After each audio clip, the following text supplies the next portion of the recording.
I used to go skiing with my family every year. Those were some of my favorite memories.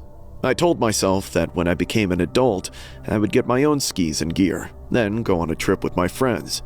By the time I was finally able to fulfill that dream, I was no longer close with my old circle of friends, but I was engaged to my fiancée.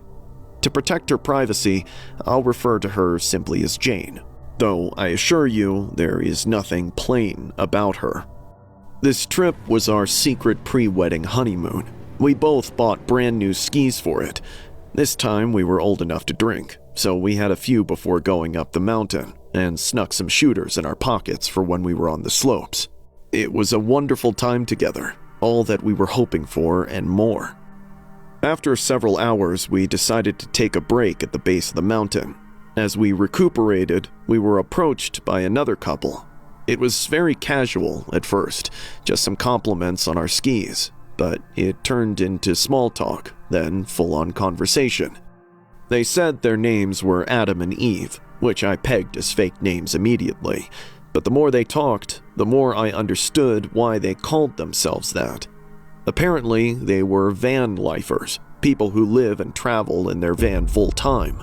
They seemed like nice people, but they were a bit weird.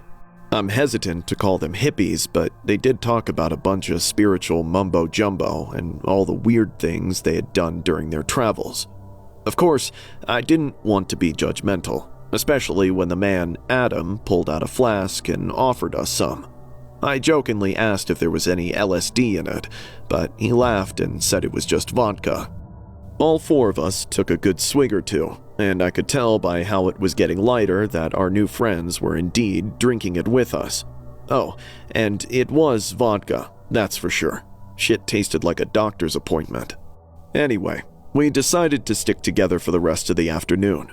Over the course of a few trips up and down the mountain, we tested each other's ability by taking more challenging paths each time.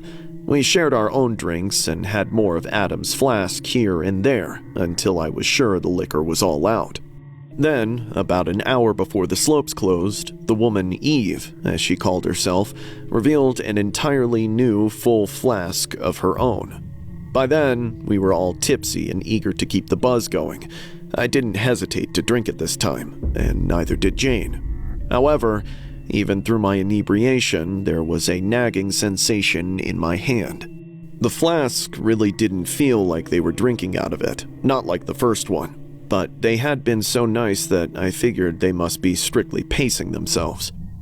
As usual, we tried to get one last trip before we had to leave, still drinking as we rode up the lift a final time. This is about when Adam and Eve invited us to hang out afterwards, in their van, in the parking lot. But Jane and I were clear that we just wanted to get on the road so we could get home before it was too late. I could tell they didn't really appreciate our decision, but at first they didn't push it. Not until we reached the bottom, anyway. Suddenly, I felt 10 times drunker than I should have, and Jane was even worse off. Adam said something about how we must have overestimated the amount we were drinking, but I was sure we were going at a reasonable pace. They told us we were clearly too drunk to drive, so we should hang out with them for a while. I told them straight up, no way. Then I clipped off my skis, as well as Jane's, then carried all four as we started stumbling back to the parking lot. Something about those two was rapidly alarming me, but with each second, my ability to stand my ground against them was draining out of my body. It's hard to explain, but I didn't even feel drunk anymore. My mind was sober, but somehow tiny and unable to pilot my body, which now felt like a giant sack of dead weight. I remember thinking we just have to get to the car, but then I realized we were walking right past it. I tried reaching for it, only to see that I had dropped all our skis and Eve was now carrying them. At this point, my memory is like a slideshow. The next thing I saw was a large van, presumably their van. Then, Jane collapsed on the ground. Seconds later, Adam carrying her toward the van. The last image filled whatever was left of my mind with uncontainable rage. The only parts of me I was aware of were screaming, don't let them take Jane. If they take her, I might as well die. Then, that was it.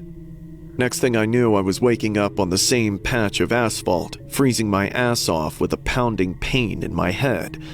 I thought I was dead. I thought I'd failed to save Jane, so I kinda wished that was the truth. However, reality was far more bittersweet. When I thought I was valiantly fighting through whatever drug they had given me so I could single-handedly save Jane, I was really just screaming random, unintelligible nonsense. It was, however, loud enough to alert bystanders, who came to help just in time.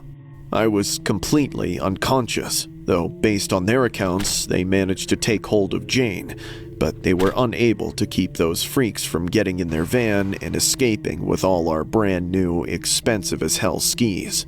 Still, I owe those good people everything for keeping them from kidnapping Jane, and also me. Lord knows what sick, terrible things they had planned for us. I'm thankful none of that happened to us, but sadly the police were never able to track that so-called Adam and Eve couple down, and ever since then, our once beloved hobby of skiing just brings back this terrible memory.